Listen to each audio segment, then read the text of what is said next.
Good evening, ladies and gentlemen. Hello, and welcome to RickCast. I am Rick, and I am here to talk to you tonight. I hope everybody's having a good night.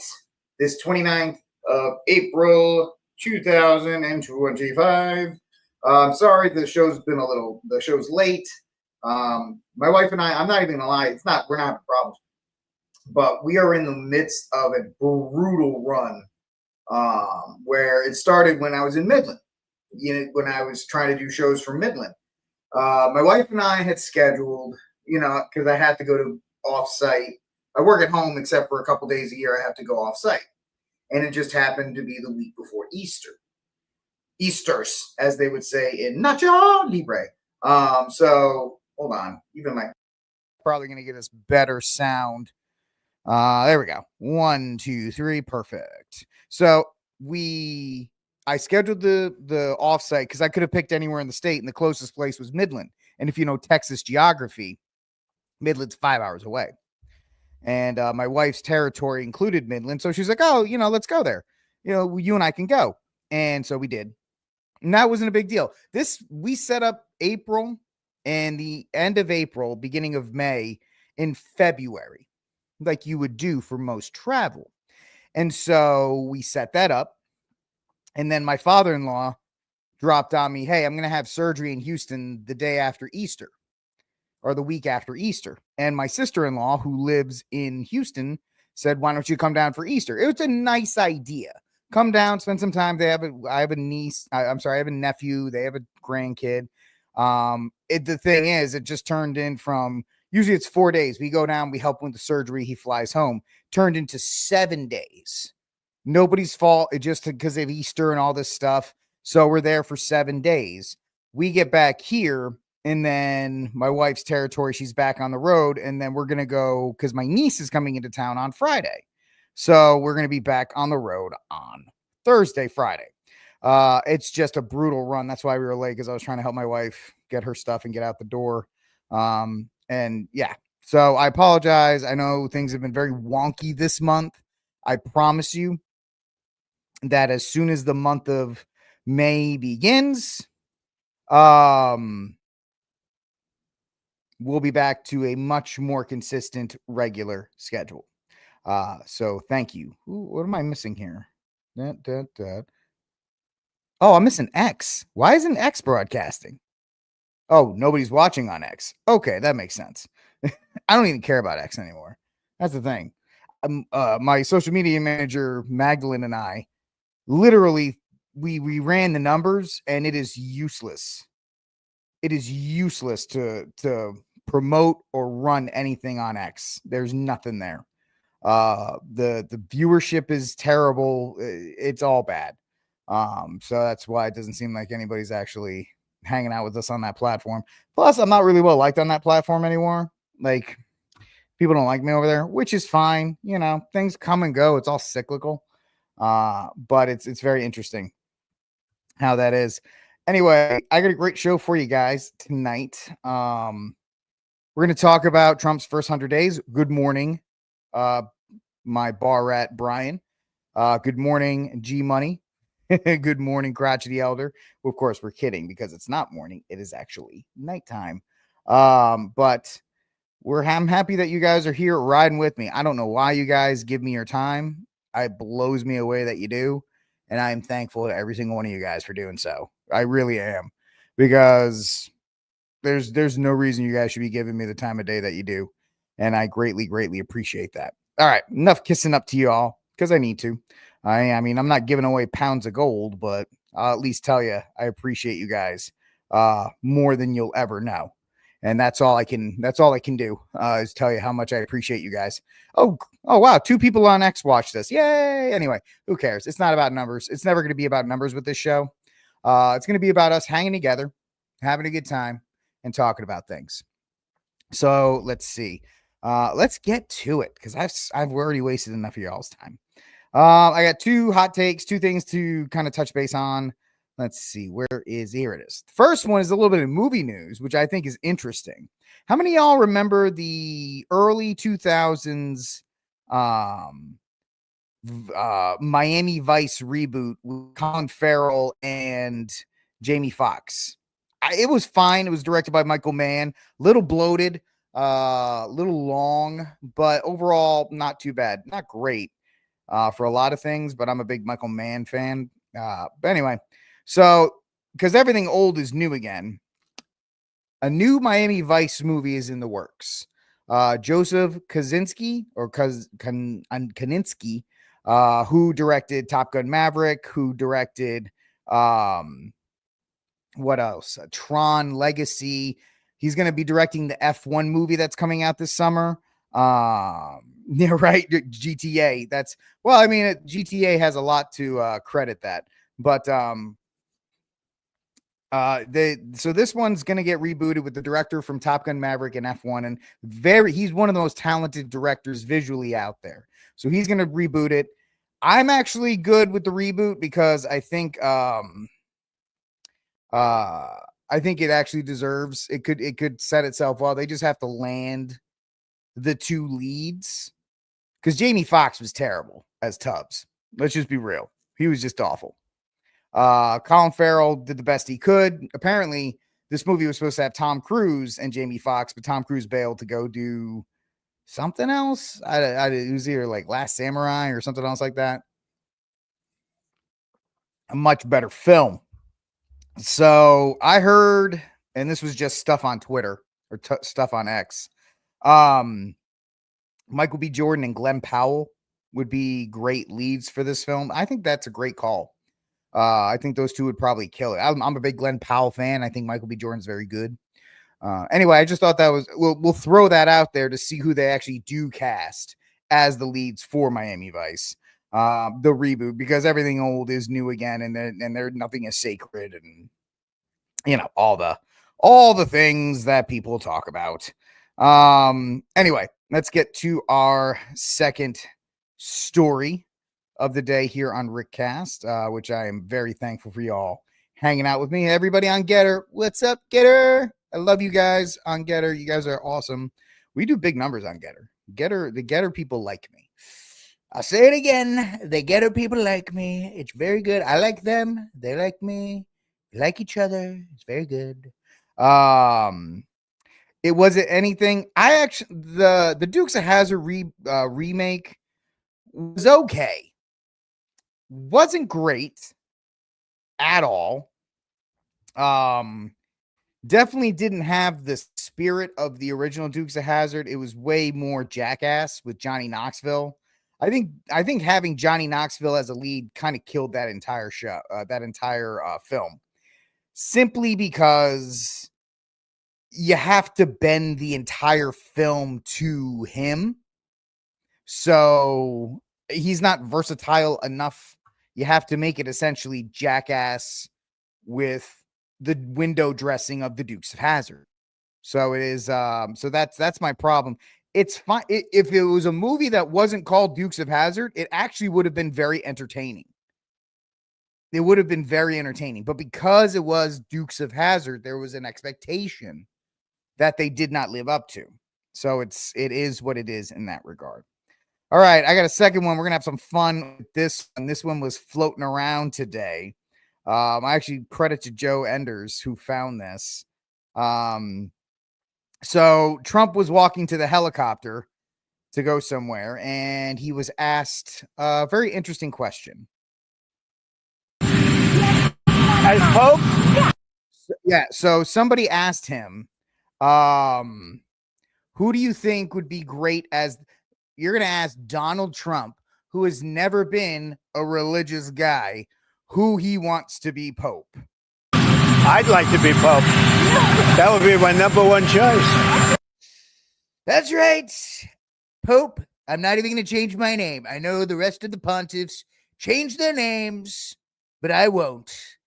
I'm going to be Pope Donald Trump the first, because I'm going to put it in there. And I'm going to be the opposite of Francis. Francis was humble. I won't be. We're going to deck everything out in gold. It's going to be beautiful. It's going to be so great. I have been sent to you, and I am fulfilling the prophecy. He's probably better than 50% of those in the clown. My only thing, and I was listening to the Catholic Traveler today on Instagram. Really good account, by the way. He's on X too. And he was talking about the conclave.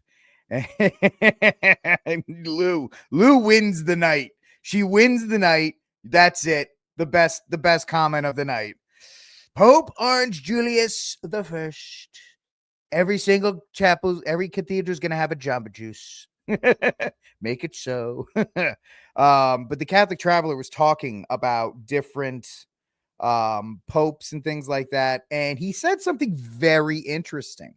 He said, a lot of people are not going to follow me for this, but Donald Trump and Pope Francis are very similar. And his comments started flooding, and people were like, how could you say that, Trump? He's like, everybody calm down. I'm talking about the way they command the media, the way they kind of fire things off at the hip. And I was talking with Enders about this on X. If people were having meltdowns with Pope Francis, could you imagine Pope Orange Julius? The things that Trump says on a daily basis, if he was the Pope, we would literally have a meltdown. We would have a meltdown. People would lose their minds every single day.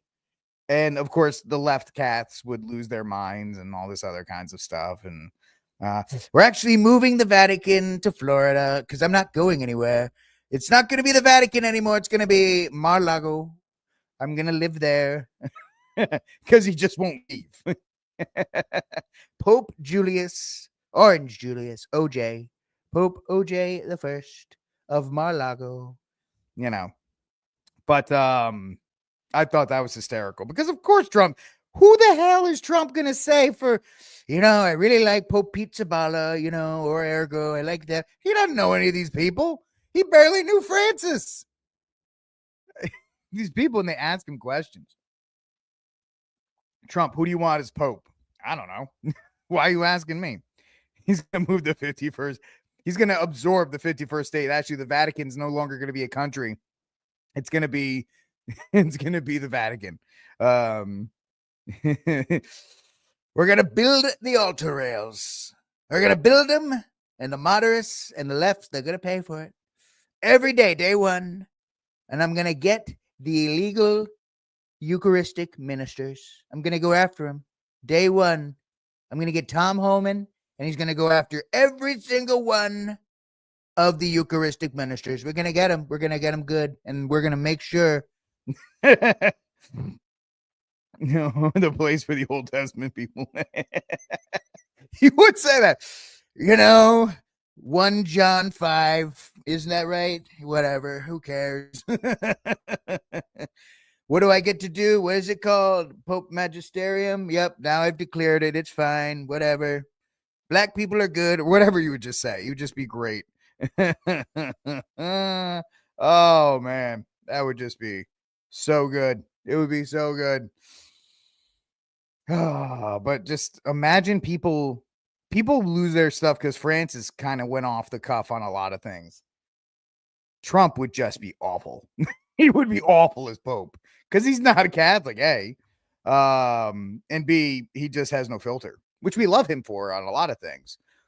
But we actually need, and the Catholic Traveler was saying like who we would want for his next Pope. And it was very interesting when somebody asked him. And he said, I'd like somebody like Benedict who, when he's asked a question, can answer the question with a sound doctrine that the media can't question. I'm like, oh, that's actually pretty smart. And he also said something very interesting about Pizzaballa. He's like, I don't know if Pizzaballa is going to get because he's young and a lot of these guys want to vote again. So I don't think you're going to get a pope that's relatively young because a lot of these bishops want to vote in another conclave. So they might elect somebody older just to kind of get it going. Anyway, Catholic, if you want all these insights, go to the Catholic Traveler either on X or on Instagram. He's a really good account, I think, because he's in Rome he lives there. So, and he knows a lot of the bishops, a lot of the insiders, a lot of the people, and he's got a lot more insight than a lot of people. But anyway, so we have a new contender that's Pope Orange Julius the First of Mar-a-Lago will be the next. Yeah, that's really it. That's really it. I was talking to a buddy priest of mine who you will never find out because I don't want to embarrass him, and he was saying that there's a lot of people who are just like, yeah, we can't go with Tangle. I mean, the idea is like they can't go with him because he's trying to out Francis. So interesting enough. And the reason why we're talking about this, even though I vowed I wouldn't talk about it, is because of Pope Orange Julius the First. We're really just talking about that here on RickCast and how he's gonna make it great. How we're gonna build the altar rails. We're gonna build them. And we're going to take Truth Social and we're going to make it Catholic Truth Social. It's beautiful. Yeah. Plenary indulgence if you go to a Trump hotel. I'm sorry. If this is blasphemous, Lord, please stop. Shia LaBeouf. Hey, Shia LaBeouf's a Catholic. Technically, he's in play. Just like all we are. In play. Technically. All of us are in play for Pope. So I'm still here. What happened to me? Did I burst into flames? Did I say something? No, I explained the reason why I'm late is because I was trying to help my wife because she had to get up to Fort Worth for work. It's just been we've been on an awful 3-week run of traveling and moving around and all these other kinds of things. Well, Lou, if you watch the movie Conclave, technically you have a shot too. You know, Conclave's a crappy movie. Don't watch it. It's terrible. If you know, go to RickCast Reviews and I'll show you my way too late movie review of Conclave. It was terrible. Anyway, so I thought that was funny. I thought we could get a laugh out of that, and we did. It absolutely fulfilled all of my dreams. My dreams have not come true. Let's move on to our next story here on RickCast. One more. Let's take a look at this. I don't know if you no, you're good, G. You are G. I'm happy you're here. I'm so happy you're here, man. That doesn't matter if you're 10 minutes late. It doesn't matter if you show up for 5 minutes. I love the fact that you're here. Do you know why, brother? Because you, in this vast entertainment complex that we have of streaming shows and all of these people, you have chosen to spend your most valuable asset, in my opinion, which is your time. You have chosen to spend your time with me. So I love the fact that you're late. Do not ever be sorry. I'm telling you right now. I am sorry that I was late for you guys today. And I'm sorry that my shows have not been the quality that they need to be because of these last couple of weeks. So that's me. I need to be apologizing to you guys. All right. I just hope you guys understand. I really do appreciate it. I really do. I don't take any listener or any viewer or anybody for granted because you guys could easily just go anywhere else. And I understand that. I really do. I understand that. Yeah. It's fine. My wife's battling DFW traffic, not me. You know, pray for her. Pray for my wife as she's going up to Fort Worth. I'll be going up to Fort Worth on Thursday. Anyway, this story was dancing around the interwebs the last 2 days. So the USS Harry S. Truman loses a $60 million fighter jet during Red Sea operations. How much you want to bet woman driving? I know, I said it. A $60 million FA-18 Super Hornet, which is far inferior to the F-14 Tomcat. Just want to get that out there. And a towing tractor fell overboard from the USS Harry Truman yesterday during a towing operation in the Red Sea, ironically enough. The incident occurred as the carrier made a sudden turn to avoid Houthi missile attacks, marking the second fighter jet loss in 4 months. I didn't think when they started the Houthi operations, they were going to be losing fighter jets, or else they probably wouldn't have started. While one sailor sustained minor injury, all personnel were safely accounted for. Despite the loss of the $60 million aircraft, the Navy confirms the Truman Carrier Strike Group remains fully blah, blah, blah. So the big thing around this is that people are kind of worried that a major that's a major U-turn. The fact that the USS Harry Truman had to make such an evasive maneuver from the Houthi rebels shows that there is a lot of issues that are present here, and it's not a great sign. Yeah, maybe the US shouldn't have gone to war with the Houthis, because the Houthis are kind of they're not eating our lunch. I get it. But they're proven to be a lot more feisty than we thought. And the Chinese are like, "Oh, really? You had to make turn because of Houthis. Imagine when you fight China." And the Russians are like, "We're drunk." So, we're trying to talk about we got the greatest military in the world, and the Houthi rebels are like, and they're shooting, potato gun missiles at us, and we're U-turning because of it. Yeah, I'm wildly racist on this show today. I don't even care. You know what I mean? And that's not making fun of all Africans. I'm just making fun of the Houthi rebels. That's it. So, they're coming at us with potato guns and hopes and dreams, and they're making a major U.S. carrier have to hit the e-brake and do a spin. And we lost to 60. And that's really why they keep the F-18 Super Hornet, because it only costs $60 million. I know you're like, oh my gosh, that's crazy. But compared to like the F-35 and all the other airplanes out there, the F-18 is like a bargain at $60 million a plane. But yeah, this is not a great look for the U.S. Navy, and it's probably a woman, or it's probably from Spaceballs. Remember the first guy, Spaceballs, who couldn't shoot the lasers because his eyes were too far together. He's like, "I told you to shoot across his nose, not up it." I'm sorry, sir. He's like, that's the guy driving the boat for the U.S. Navy right now. Don't worry, he's a DEI hire. Yeah. Oh, you want to fight China? Well, you can't fight man in desert with potato gun.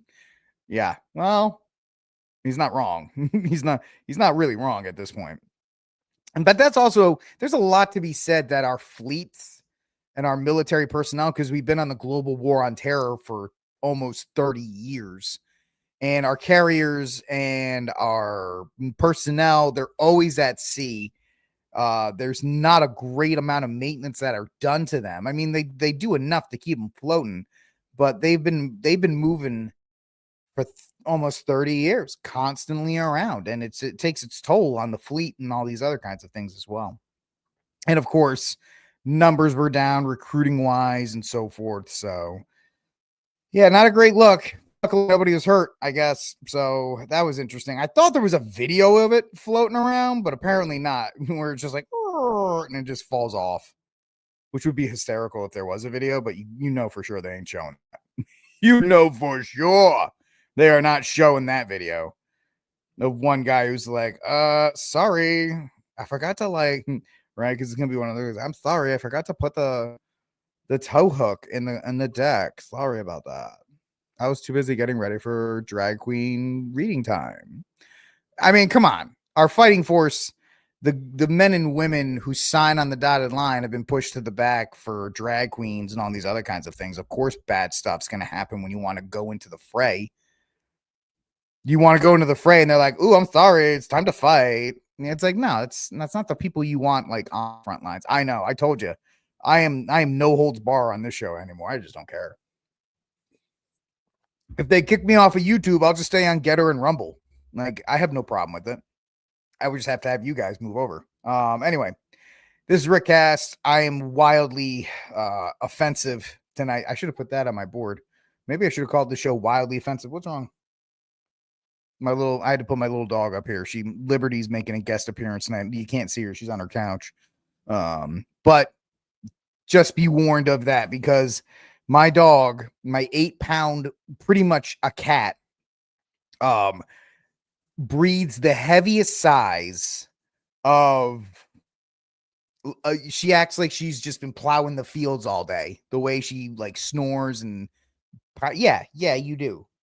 So if you hear like a sigh or snoring, that's my 8-pound dog that does nothing in the house but sleep all day. So I apologize in advance.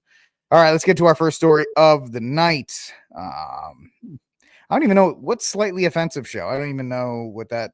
I think I remember the name of that, but I don't remember the actual show. But I don't know. Sometimes I just don't care because why would I? Anyway, let's move on to our first story of the night. Story 1. Trump's first 100 days. Really? It feels like it's been longer just because Trump's been in the spotlight for 4 years, even when he wasn't in the Oval Office. That he just feels like he's been here forever. But yes, it's Trump's first 100 days in office. And the legacy media is trying to say he's got bad poll numbers and the stock market is the worst in nearly half a century. No kidding, it's the worst in half a century because they're actually doing things with tariffs and stuff like that. Also, let's all address the donkey elephant in the room, which is the quantitative easing that has been pumped into the market since 2008. Nobody wants to talk about that. Everybody wants to talk about the market as if it's been this isolated bubble that hasn't been touched and hasn't been tampered or altered with, which it always constantly was. They started pumping money into the economy via quantitative easing in 2008, right before 2008, 2009. And that money went straight into the stock market and it just goes straight up ever since. Anybody with a brain cell, maybe half a brain cell, could tell you that that's not going to last forever. Now, we've talked about it on this show where it's better to anticipate the idea of a slowdown, the idea of the economy losing steam. Because, I mean, if you've seen some of these things in California, basic houses are going for $1 million. The economy is all out of whack, and I think people need to understand that the debt ratio and all these other things that we've been kind of not paying attention to. So we haven't been, it's going to bite us in the end. So Michael Thomas, you said the dollar value index is shocking. I'm looking at it right now. It says it's 99.20. What does that mean? I have no idea what the dollar, I'm not even going to try and pretend to you. What does the dollar index chart mean, Michael Thomas? Give me an elevator pitch on that. Because right now I have it at 99.207. So let me know what that means. But when it comes to like Ipsos polling and all these other pollings, they're really nitpicking, as we know with data and statistics. If you're looking at the declining value of the dollar, okay, thank you. Sorry, guys, I don't know everything, and luckily I have an audience that'll tell me this stuff. Yeah, so pretty much the inflation calculator that people do when they say like, oh, compare $20 in 1970 to $20 today. Yeah, that it is terrible. It is. I mean, there's what you could buy in 1970. I mean, just look at the ads for like houses and stuff. You could buy a 2,500 square foot house for $900 or something like that back in the day, which would equate to, in normal inflation, to 150,000 or something like that. And then, wages haven't kept up. None of this stuff has kept up. People have barely survived. And the way they've been able to kind of convince you that things are like that is with cheap stuff from China, which is why a lot of people, and we'll talk about that in the next story, with the cheapness of Walmart and the cheapness of Amazon, that's kind of been their saving grace to the devaluing of the dollar. Yeah, your dollar doesn't go as far, but look, you can get even cheaper crap at the Dollar Tree now, so it doesn't really matter. Even though you can't buy a house, you can't save for retirement. Like most of you guys are probably in the same age range or a little bit older than I am, maybe a little bit younger. We kind of got in right before this whole thing went to crap as millennials. I'm able to live in a house. I'm blessed to live in a house. Everything, we have a little money saved up. We're saving. 21-year-olds, 22-year-olds, they have no shot right now. And it is the debasement of the currency. It is one of the four sins that cries out to heaven for vengeance, robbing people of their just wage. And they're trying to pin it on Trump. Now, some of it is on Trump, obviously. He did speed up this process with the COVID money, right? The stimmy checks. That was a stupid idea. And the closing of the U.S. economy will never recover from COVID. We've said that on this program. And it's one of these things that, how are you a crotchety elder then? If you graduated in 2008, I was already in work. I was like my fourth year working as a teacher. I was probably 25, 26 at that point. I graduated. Crotchety elder. You're like crotchety youngin'. Anyway, it's Trump's first 100 days. People are trying to say he's having a bad first 100 days. And people who love Trump love Trump. It's that simple. They're not going to say that he's doing a bad job. People are actually happy to see, when you actually see somebody that can speak regularly and actually do things as opposed to Joe Biden, most people are going to be pleased with that. Plus, Trump's got a cult of personality where no matter what he does, his MAGA base will stay with him. And just like Obama had his base that will stay with him. Politicians dream of having this following, this cult-like following. And I'm not saying it to one or the other. Obama has it. Trump had it. Even to some respects, George W. Bush had it because he was the last neocon. The Bush name has it because they were neocons. Reagan had it for a long time. JFK, guy's been dead for over 40 years. There's still a cult around JFK. And so they're going to try and write these articles about how the market is the worst in half a century. And they're going to try and pin this on Trump because when Biden is in office and when Obama is in office or anybody liberal is in office, they can't control the economy unless it's good news. But whenever a Republican gets into office, if they sneeze and something happens, it's obviously their fault. So that's why people are looking at it this way. But they take into account the tariffs. Tariffs are a big deal. If he didn't do the tariffs, the economy would probably be in a much better shape. The second thing is what people have been warning about as far as the quantitative easing, as far as the inflationary as you guys have rightly pointed out. All of these things have had a negative impact on the economy and a negative impact on how people perceive their standard of living. Ironically enough, the base that is still highest in support of Trump is like 18 to 22-year-olds.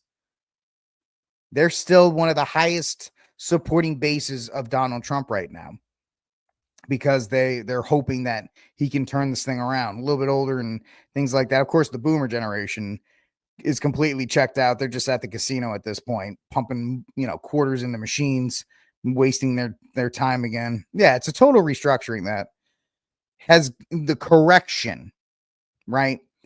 You can either have the correction happen to you, or you can try and induce it, for lack of a better term, little by little. And so even though it's only been 100 days with Trump, we've seen major things happen with the tariffs. We've seen major things happen with the closing of the border. We've seen major things happen with the fact that, outside of that, people are trying to say Trump's getting A's from all of his people. I would probably say, and I'll end the segment here, if I had to grade Trump's first 100 days, I'd probably say C+, maybe B-. Definitely not an A. Definitely not an A. And it's not even if he had a better attorney general, he didn't muck up the Epstein stuff, and they actually were deporting more people. Now, of course, you could say that's not his fault because of the injunctions. I get it. More deportations, more law and order, less Pam Bondi on Fox, and of course now the podcasters on the conservative side are saying, "Oh, you got to give him time. You got to give him time." Guess what? Conservatives don't have time. They don't have time because the midterms are coming up and the people are going to start going after the midterms in 6 months. And so Trump's got to, there's things that Trump can't control, obviously. And I think he's at least trying to push his agenda as much as possible, which is why I would say he's got like a solid C plus, B minus. Now, I'm not a fan of Pam Bondi. I think she was a bad choice. He's loyal. He's going to stick with her. She may be good in the end. I don't know. Cash, I don't know anything about either. But he's trying with the immigration stuff. I'm good with that. I've told you from the beginning, I'm pro American protectionism. So I'm okay with the tariffs and I'm okay with the volatility in the market. And I'm a guy who has money in the market because, my father, when he died, he gave me a little bit of money in his inheritance and I have an annuity. This is not big news. It's not a lot of money, but it's all in the market. I'm taking just as much of a hit in my potential retirement down the road, but I also understand this needs to happen in order to get a restructuring to actually make this union of states more productive long term. And I think it has to happen. So yeah, I think C plus would be good, maybe. But the people who are giving them A's, I mean, you got those people are 100% MAGAs. I get it. Everybody has the Colts. People can argue with me about maybe he should have a B. That's fine too. My opinion, I think a C plus, B minus is the range. And I think it's going to be interesting to see how this goes out going forward. All right, this is RickCast. Like, subscribe, share, hit the notification bell on all the amazing platforms of Getter, YouTube, and Rumble. I love you guys so much for hanging out with me right now. And we'll see how it goes.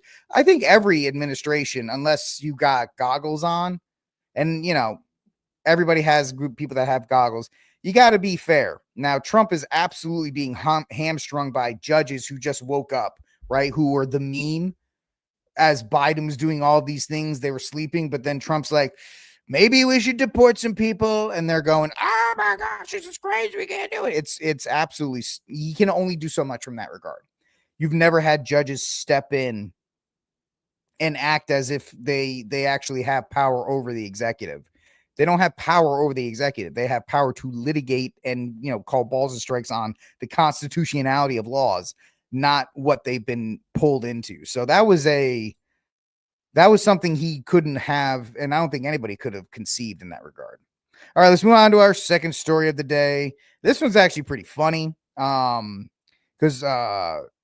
we were talking about cheap stuff and the devaluing of the dollar earlier. This kind of adds to that. Let's see. Boop, boop. So early this morning, Amazon announced that they were going to put a tariff tracker essentially next to all their products to try and show Trump's fault. And people are like, that's weird. You didn't put an inflation index next to all the products during Biden or any of the other things, but you're going to do it now. It's not our fault. The prices are higher. It's Trump's fault for doing that. And at first, people at Amazon thought this was some kind of own. But then as the day went on, people were like, this actually might be a good thing because then I can see which companies are screwing over Americans by sourcing, because they'll say made in America. But what they mean is they'll buy all the parts in China and bring them to like Arizona and put them together there. And that's how they say made in America. Mark, I love that you're here, man. Thank you for being here, brother. Thank you for being here. So this is what they dropped early in the morning, and they thought this was going to be like a super win for them, which is kind of funny. And you can't go after the king. What do I mean? You can't go after Teflon Don with this stuff because he's always going to win. So Amazon dropped this early in the morning, saying Amazon doesn't want to shoulder the blame for the cost of President Donald Trump's trade war. So the e-commerce giant will soon show how much tariffs are adding to the price of each product. And people went, this could actually be nice because now Amazon is actually showing its hand of how much crap it imports and how much of that crap is actually manufactured somewhere else, and they can't get away with the made in the USA, or it's a local, it's a small business or any of this other kind of stuff. And so it is what it is. Mark, you're 100% correct. We've talked about it before. Amazon's biggest client is the US government with its cloud storage. It is. And it is a chump move. You know what this was? This was sent out by somebody in human resources or in marketing that thought, oh, well, obviously we're going to get, they have TDS. We're going to get Trump with this, and it's going to be a super own. And people went, it might be interesting to see this. And as the day went on, more and more people were like, I actually want to see your tariff chart. I want to see your tariff calculator. I want to see where this product is coming from, because that's always been their big secret. Oh, well, we're supposed that we don't, all of our stuff's not cheap Chinese crap. We have a lot of small businesses. They always have those ads, #1 small business platform, blah, blah, blah, blah, blah. But then they went, yeah, show us. And quickly, Bezos came out and said, no. We were never going to do that. We were never going to do it. I don't know what you're talking about. It's ridiculous. This comes from the independent.uk. Trump hails Bezos for scrapping plan to show Amazon shoppers tariff price hikes on products. I'm telling you, you cannot come, whatever you think about, they make, Amazon just prints money, which is why their MGM studios can lose money, because it's a tax write-off. It's the same as Apple. But President Donald Trump thanked Amazon founder Jeff Bezos after the company reportedly scrapped a plan to display the added cost of tariffs on some products. Jeff Bezos is very nice. He was terrific, Trump said Tuesday after the reportedly furious president called Bezos on the phone. He solved the problem very quickly and very quietly. He did the right thing. He's a good guy. Punchbowl News had reported that Amazon was set to display how much of an item's cost was derived from tariffs right next to the price's total list. Amazon, however, pushed back in a statement saying the team that runs our ultra low cost Amazon Haul store considered the idea of listing import charges on certain products. It was never approved, and it was never going to happen. I'll tell you this much. When my wife was getting her MBA and we lived in Fort Worth, she actually had an interview at Amazon. That was one of the reasons she didn't take the job, is because you were going to have to, it was one of those jobs you had to move every couple months. You'd have to live in Seattle for a couple months. Then you'd have to live in a couple other places. And the second thing is, she's like, everybody that was there, they looked exhausted. And the people at Amazon even said, if you take this job, you're probably going to get burned out, because we burn out a lot of people in our company. And they're proud of it, Mark. They're proud of treating their workers like crap. And they, because they work them to the bone. Of course, then they have their ads where it's like, if I didn't have Amazon, I wouldn't have medical insurance. Well, if you didn't have Amazon, you wouldn't have it a bad back either. But unfortunately, Amazon and Walmart jobs are slowly becoming the only things that are left, because they're killing small businesses in that regard, which is why it was an even bigger loss on their end. Trump reportedly called Bezos following the report to complain about the possible policy, which would have detailed to American customers how much Trump tariffs are affecting the cost of goods. Trump instituted 145% tariff on China. I mean, Temu is essentially shut down. You can't import on Temu anymore, which is great, because Temu is first class garbage. I've never bought anything from Temu, and I never will, because it just looks like trash. But it's crazy that they try to do this. Anyway, of course, he was pissed. An official source told the outlet, why should multi-billion-dollar company pass off the cost to customers? Especially as Mark and you guys have pointed out, the biggest reason. Amazon doesn't make money selling trinkets. Amazon doesn't make money selling, the Optimus Prime that I bought most of this crap on Amazon, by the way. This little flag thing or the movie thing, the chalkboard. They didn't make any money off of me on that. They don't make money off of it. It's all that they make money off of your Prime membership because they charge you like $170 every person who's on Prime. They charge them all that. And then, the millions of people that are on that, they do that. Plus, the major result of their money comes from, as you guys have been saying, their government contracts. So Trump was probably like, you put the price tracker on the Amazon, we may have to go with somebody else. Maybe I'll go with Apple. Maybe I'll put all of our stuff on Apple Cloud. They don't even call it a cloud. They call it a mushroom or whatever. But this was an absolute loss by Amazon. And it doesn't shock me because anytime you come at the king, you're going to miss. Because he bounces off of stuff like that. He has no power. He has no problem harnessing the power of the bully pulpit to go after people. And, that's another thing you brought up. I don't think you want to highlight the day-to-day operations of a place like Amazon because a lot of their workers are on welfare. They don't pay them that much. They don't give them bathroom breaks. They don't treat them well, despite what the commercials say. And it's a lot of stuff that people just don't understand. All right, this is RickCast. If you like what we're doing, like, subscribe, share, hit the notification bell. What's going on, people on Getter? What's going on, my friends on Rumble? I hope you guys are having a great night. I don't forget about you.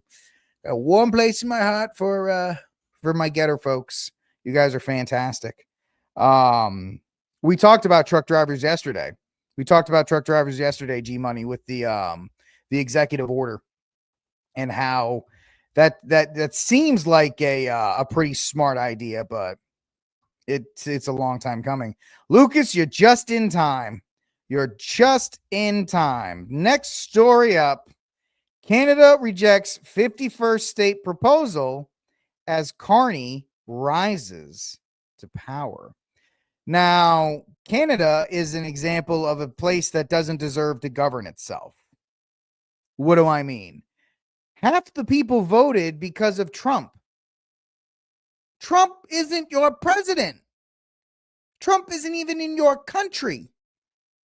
Voting for the liberals to own Trump is like blowing your foot off because you got an ingrown toenail. It doesn't make sense. But the fact is, man, you got like Alberta. Alberta's pretty conservative. But most of the country is completely and utterly just whacked out. This guy Carney too, Lucas probably knows this. This guy Carney has cozied up so much to the Chinese, and it's going to get even worse under his supposed leadership.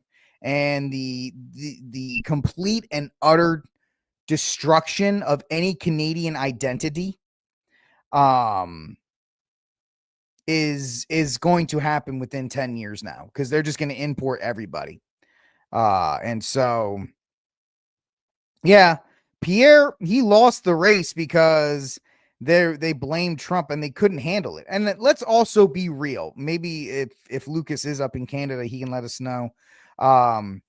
Conservatives in Canada are they outside of like Alberta and some places, are they really conservatives, or are they like our rhinos, supposedly conservative, but not really? So it is what it is. A lot of people were saying, I was watching Steven Crowder this morning, and he was pushing. He's like, Alberta, you all just said, you don't have to be a state. You can be a territory, but you got to get out of Canada because they hate you. And he's not wrong. The way that country has just shifted to being a complete and total vassal state of Marxism is pretty sad. Canada's newly elected Prime Minister Mark Carney used his election night victory to deliver a forceful rebuke. I mean, as forceful as a Canadian could be, to U.S. President Donald Trump, vowing Canada would never become America's 51st state.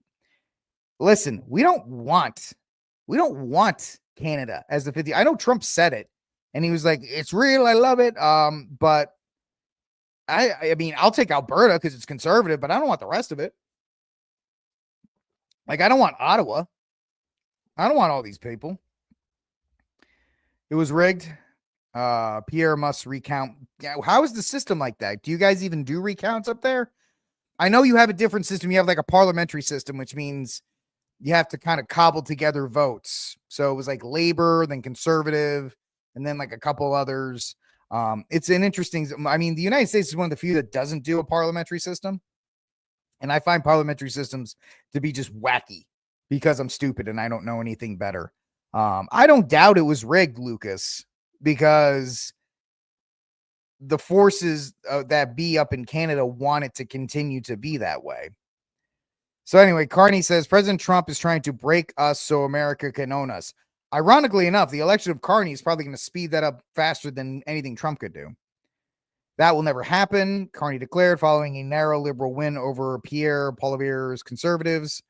Carney condemned what he called the American betrayal, which is funny because Canada has been living high off of the fact they don't use a military, and they've been engaged in Canadian protectionism, which is fine. I'm for American protectionism, so I have no problem with the Canadians doing their own protectionism. Just don't act shocked when America does it. That's what it is. The Chinese and the Canadians have been doing joint military operations. They have been. Last year they were doing joint military operations. So it's crazy how much they've just kind of bent the knee to them.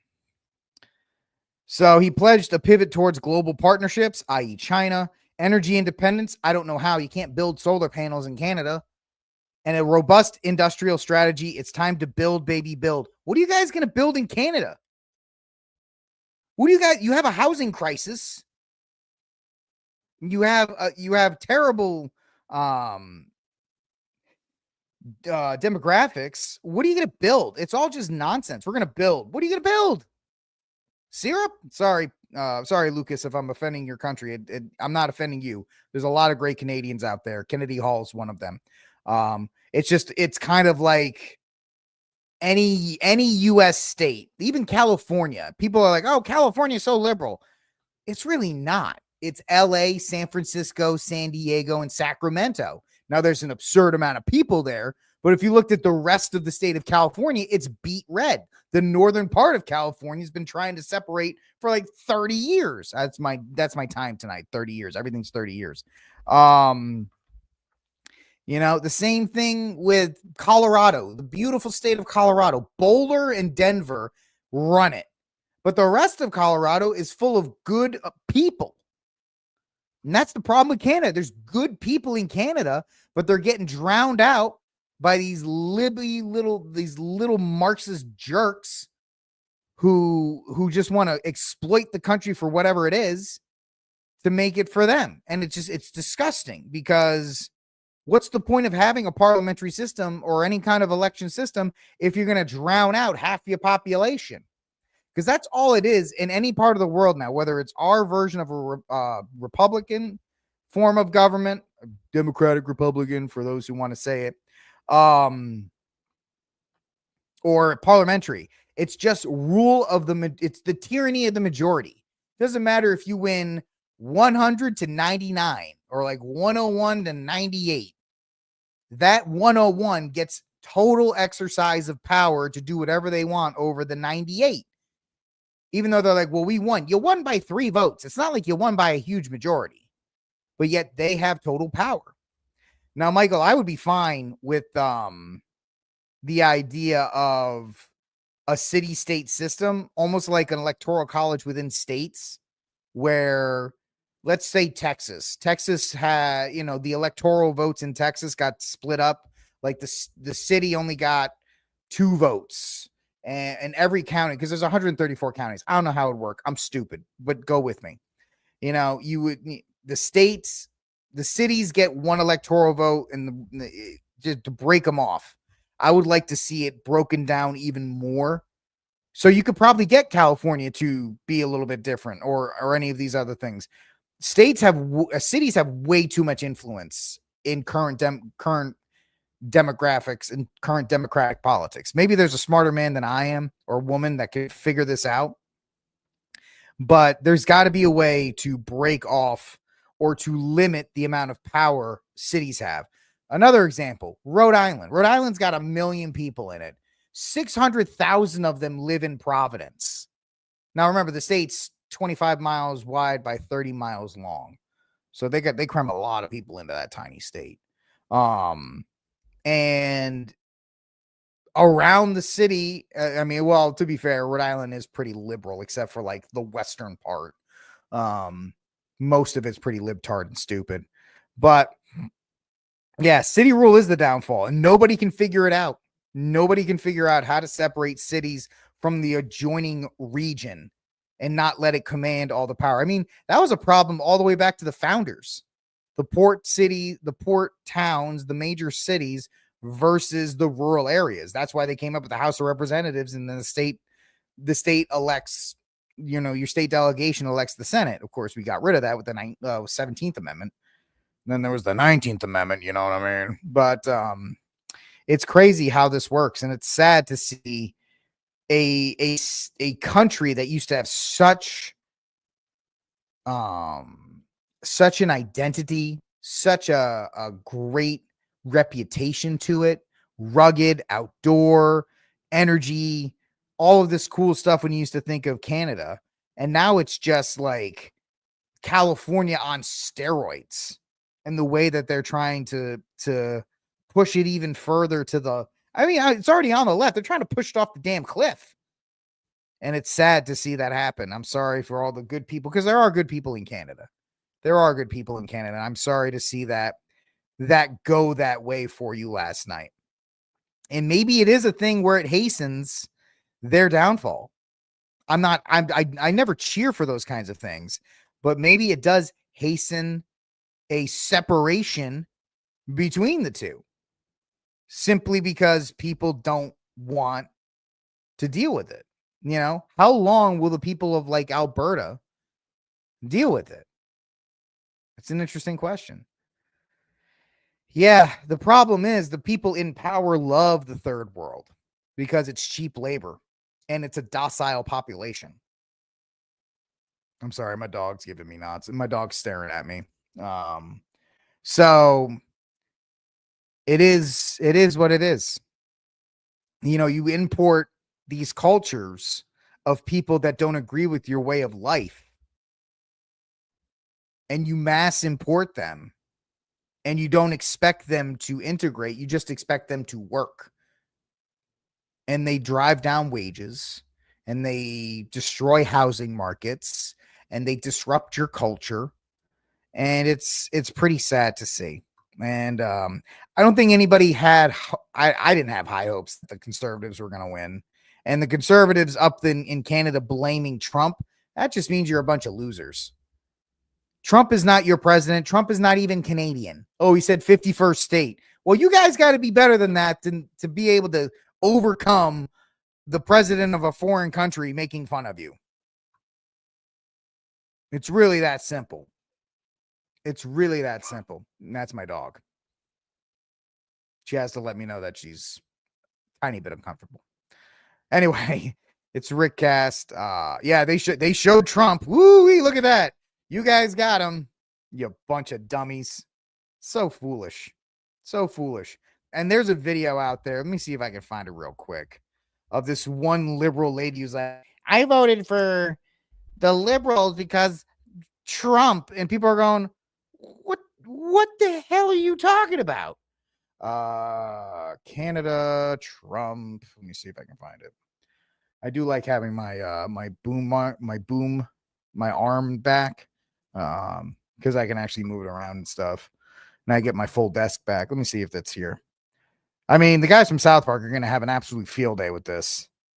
They should, because this is pretty tragic. It's pretty tragic to see this. There's this old boomer lady. Here she is.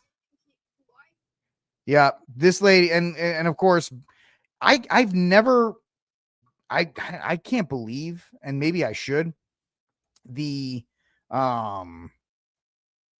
the amount of hostile energy, and they earned it, that boomers are getting from other generations, because they just don't care. They'll burn everything to the ground because they're set. They have their money. They have all this other stuff. And it is 100% summed up in this video. Check out this old Canadian lady.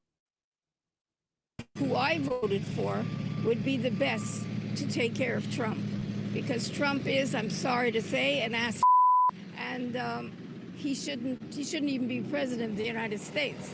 But because he is, we need a strong person so that we could stand strong.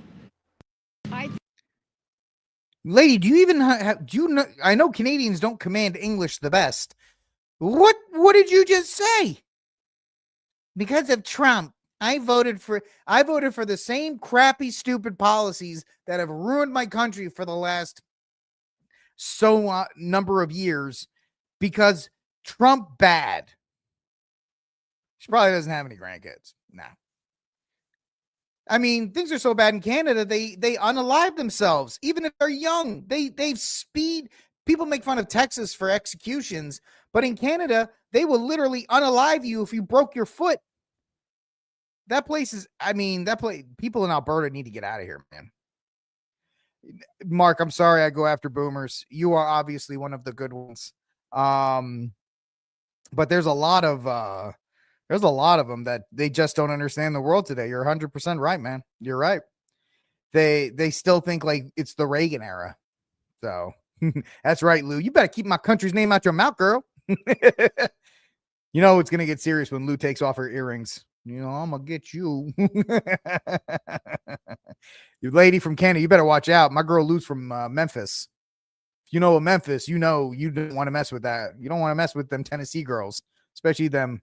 So no, Lou and Mark, you guys definitely don't fit the norm, because you actually are aware of what's going on, and you don't hate for some reasons. There's a lot of boomers that just seem to despise younger generations.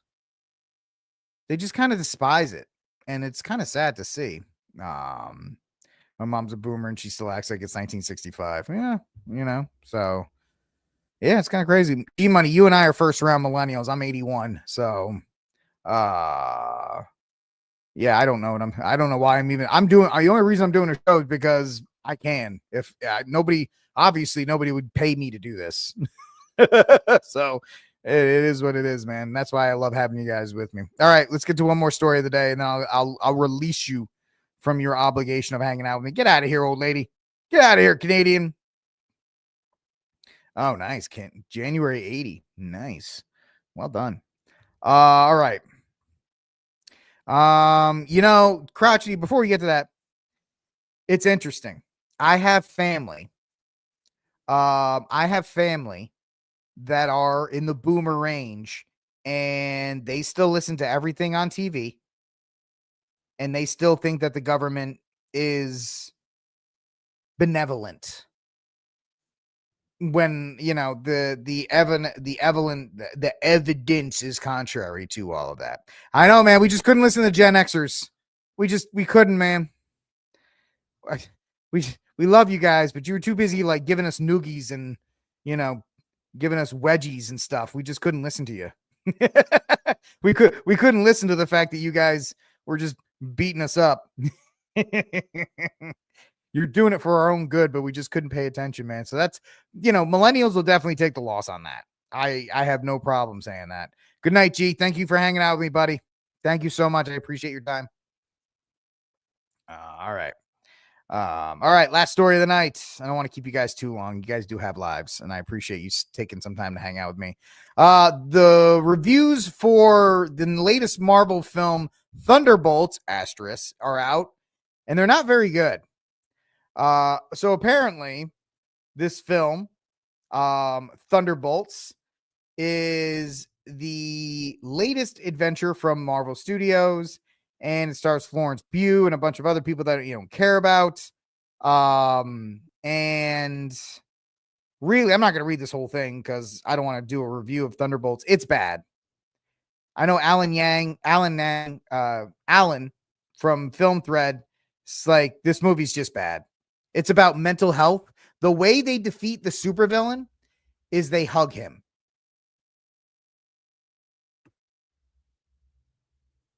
That's how they beat him. And they talk about mental health and they talk about feelings, and really, like, RIP to the MCU. It's officially over. I wonder if Metacritic actually has stuff for Thunderbolts out. Maybe. We'll see.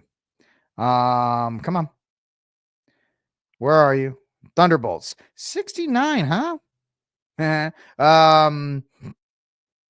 actually a lot higher. I thought it would. Of course, these are just the Film Grant, the Independent, the Wrap, the Times. These are all the Collider.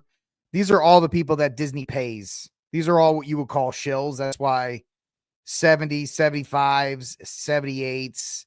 Where's the actual people that like are not paid by the legacy media to do this? Mixed. Where's the 6%? Give me the mixed. So often the case, Marvel effort is best when talented cast, Variety, Guardian, Empire. These are still 40. The latest Marvel title is just a dollop upon dollop of dourness, leaving its stars no space to show us what they might bring to the franchise. And that's what Alan from Film Thread was saying. He's like, this movie is boring and it's sad. And nobody wants to go see a boring, sad film. So we'll talk about this more as we get up to the weekend and the film projections, but it probably won't be too good. Then I don't care. I really kind of want Marvel to burn to the ground at this point. I don't know. You let me know what you think. I think Marvel should just burn. Metaphorically, obviously, like it should just go out of business because they completely screwed the pooch after Endgame. It's just not a good franchise anymore. Daredevil was a flop. This thing's going to be a flop. Captain America, Brave New Soldier was a flop. Fantastic Four is going to be a flop. It's going to be too many of them in a row. And their thing for Doomsday is just going to be terrible too. All right, folks. That is it for RickCast. And I appreciate all of you hanging out with me. You guys, my bar rats, are rock stars. You guys on Getter, you guys are rock stars. You guys on Rumble, you guys are rock stars. You're all honorary bar rats to me. And if you get offended, it's because of my last name, Barrett, bar rat. Yeah, it's kind of fun. My bar rats, I appreciate every single one of you guys hanging out with me tonight, taking the time. Please do me a favor on the way out, hit the like button, leave a comment on Getter, leave a comment on Rumble. That helps the algorithm as well. It helps it go. I will talk to you all tomorrow night. Oh yes, my one person on Twitch, my soldier on Twitch. Thank you. Thank you, Crotchety, for reminding me. All right, folks, this is RickCast. I will talk to you all tomorrow. I hope it'll be at 6:00 and we don't have any more stoppages. Either way, God bless, ladies and gentlemen. I already said that. I want to say it one more time. God bless. And until that day comes, free Dexter Taylor.